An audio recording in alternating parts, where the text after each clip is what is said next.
මම ඔබට කියන්න යන්නේ ලංකාවේ සුන්දර ඌව කඳු පෙරේ මීදුමින් වෙලුණු හරිත වර්ණ තේයායන් අතර සැඟවුණු ලස්සන කතාවක්. යකඩ පාවිච්චියෙන් තොරව ගලින් සහ සිමෙන්තියෙන් පමණක් අහසට නැගුණු ඉංජිනේරු විශ්මයක්.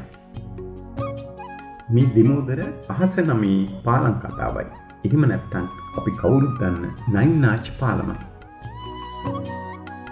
1921 වර්ෂයේ බ්‍රිතාන්‍ය පාලන කාලයේ පළමු ලෝක යුද්ධයේ ගිනිදැල් ලෝක පුරා පැතිර යද්දී උඩරට දුම්රිය මාර්ගය බදුල්ල දක්වා දීර්ඝ කිරීමේ දැවැන්ත අභියෝගයකට ඉංජිනේරුවන් මුහුණ දුන්නා.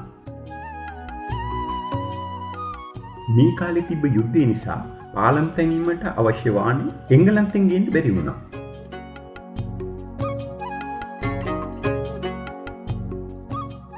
පාලම හදන්න වාහනේ නැති නිසා බ්‍රිතාන්‍යයන් වැඩ කිරීම නතර කිරීමට තීරණය කළ මොහොතේ ඉදිරියට ආපු දේශීය ගොඩනැගිලි ශිල්පියෙක් වුණ පී.කේ. අප්පුහාමි මහතා මට වාහන එපා. මම මේක ගලින් හදන්නම්. එහෙම කියලා අභියෝගය බාරගත්තා.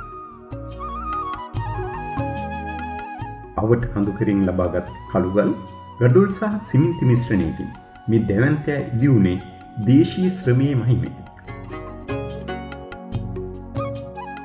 අඩි 310ක් දිග අඩි 80ක් උස මේ යෝධයා සම්පූර්ණයෙන්ම ගල් පාලමක්. මෙහි ඇති ආරුක්කු නමේ නිසා මේ ආරුක්කු නමේ පාලම ලෙස ප්‍රසිද්ධ වුණා. ආරුක්කු අතරින් අහසට කොටස් 9ක් පෙනෙන නිසා ගැමියන් මේකට අහස නමේ පාලම කියලා කියනවා. අද වන විට ලෝක පුරා සංචාරකයින්ගේ සිහින ගමනාන්තයක් ඇල්ල සහ දෙමෝදර අතර පිහිටි මේ ලස්සන ආරුක්කු පාලම මතින් දුම්රිය ඇදී යන දසුන ඔබේ කැමරාවේ සටහන් කරගන්න ඔබත් අනිවාර්යයෙන්ම පැමිණිය යුතුයි.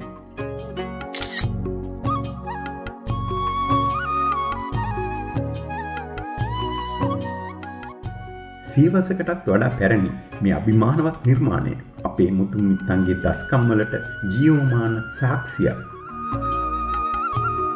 මෙවැනි තවත් අපූර්ව තොරතුරු දැනගන්න අපේ නාලිකාව සබ්ස්ක්‍රයිබ් කරන්න අමතක කරන්න එපා.